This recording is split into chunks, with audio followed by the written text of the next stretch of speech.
Hello, I am Gideon Butler Smith, and I am a baker influencer with Bakerpedia.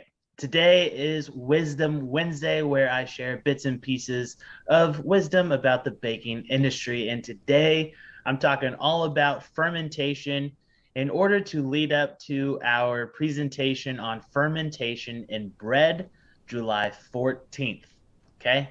So today about fermentation, I'm just going to try to give you a brief outline, and fermentation is in just about a lot of things. Let's just say that. But what is fermentation? Fermentation is the process of sugars being broken down, and there are byproducts of carbon dioxide, heat, alcohol, and flavors. And I just fed my sourdough starter. That is a classic um, example of fermentation that people are very familiar with. Other examples are beer, wine, your breads, your rolls, and so yeast is always involved with fermentation. The sources also needed for fermentation are your sugars, which can be molasses, corn syrup. There are different between fermentable sugars and non-fermentable sugars. And you have to have nitrogen, you have to have vitamins and minerals, and you have to have water. And the processing conditions that help fermentation are a controlled temperature, a controlled humidity. And so in a commercial bakery,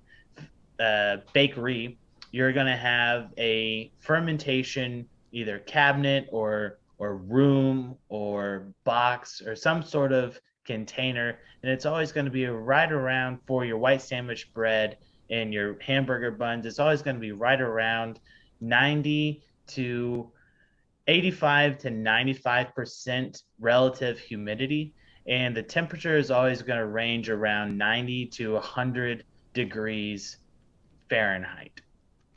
And so your byproducts are going to help contribute to the final product volume, the final product taste, the final product aroma, and even appearance. There are also many different stages of fermentation. There's a pre-ferment stage, a first fermentation, a second fermentation, proofing, and baking. So a pre-ferment can be your sourdough starter, your poolish, your biga, your sponge, and that pre-ferment is going to go into your dough at the mixing stage. And then the first fermentation is going to be once you've mixed your dough, it's going to go into a bulk fermentation. And that can either happen on the floor or in a controlled environment. But that's going to be your first fermentation. And in your high speed lines, you're going to have sometimes a no time dough, which means you're going to be skipping that first fermentation and you're going to go straight. You're going to skip the first and second fermentation and you're going to go straight to proofing. So all you're going to get is whatever fermentation happens in the hopper and the processing lines and going into proofing. But baking is also considered fermentation because of the oven spring that happens in the first, give or take, 50% of your bake.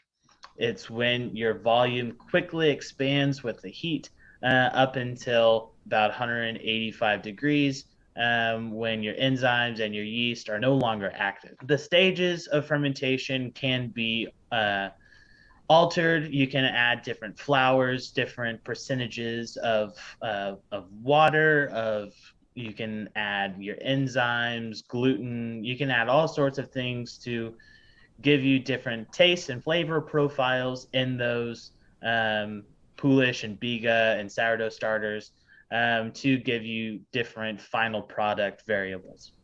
Your first and second fermentation, those are going to be pretty streamlined. You're just going to want to see the dough double in size. That's kind of the industry staple, is just double in size, unless you have a very specific tolerance of what you are looking for your customer.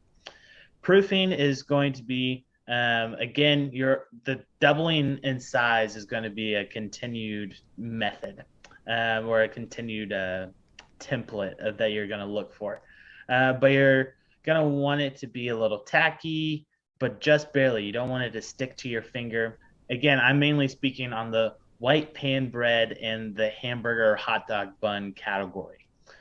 For your French breads and your sourdoughs and your more artisan breads, it's going to follow the same suit, but the processing is going to be very different because you're going to lean very heavily on the fermentation process to create the strength, to create the flavor and the volume in your product.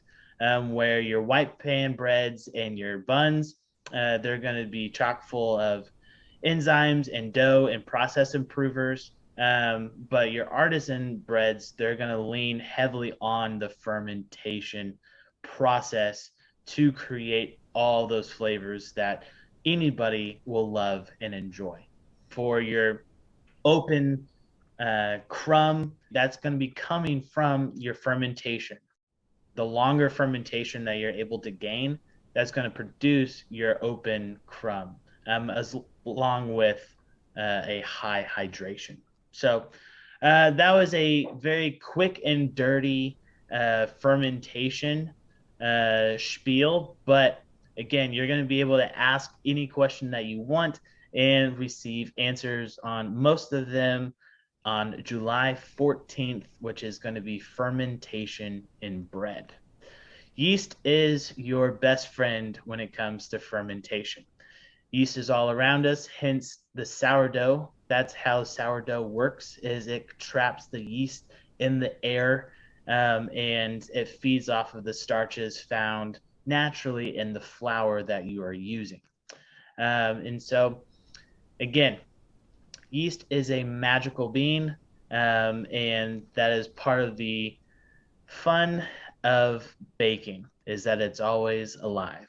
So happy baking and happy fermentation.